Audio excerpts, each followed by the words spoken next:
In this video, we're going to apply the chord progression types to a soprano melody line. That is, after all, the actual point of all of this unit on chord progression types, and that would be that you'd be given a melody that you want to harmonize in this style, and you look at the melody notes and determine which chords could that melody note support, and then which are the most likely chords based on the conventions of harmony.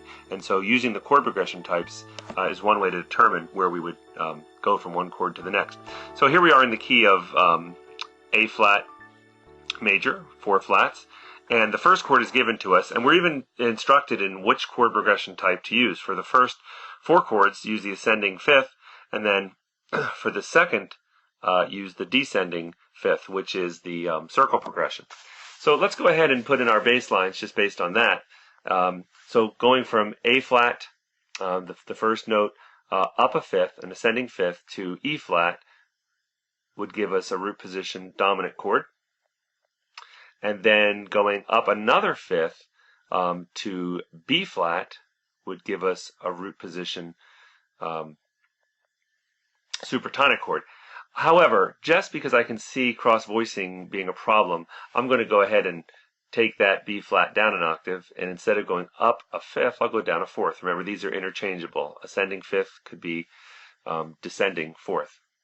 And then in the next case, I will go up 5 to F, and that's my submediant chord. Now, for this next chord progression, we're told to take over or to continue with descending fifth. So we're going to go back to B flat, back to our supertonic chord, and then down another fifth, but I'm going to choose to go up a fourth, its inversion, to the dominant, and then I will go down a fifth to A flat, which is the tonic. And so now I have my chord progressions all using either ascending fifth for the first 4 or descending fifth for the second 4. Now it's just a matter of go ahead and using a good part writing, and I'll fill in those inner voices quickly by, let's say, maintaining the common tone here.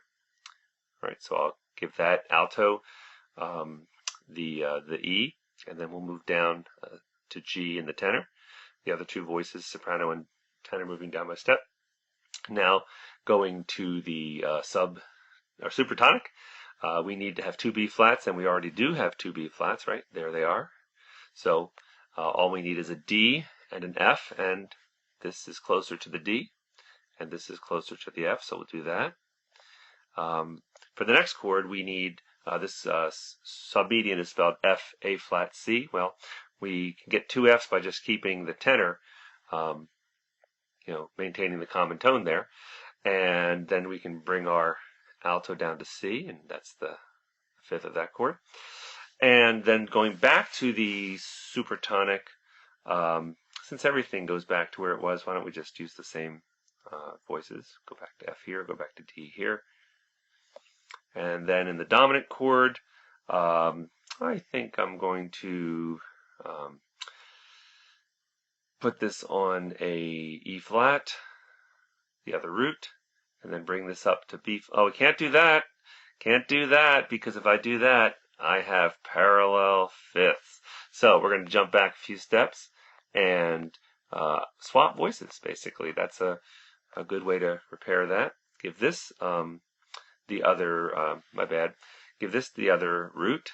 The E flat will now be shared by the bass, and give this the B flat. Okay, and that was a close one. And then we're going to have the maintain the common tone here in the tenor, the E flat, and then we need a C here in the alto. And there's some good part writing. Let me play this for you. So here's our tonic, dominant, supertonic, and then submedian, and then supertonic again, and then dominant, and then tonic. Okay,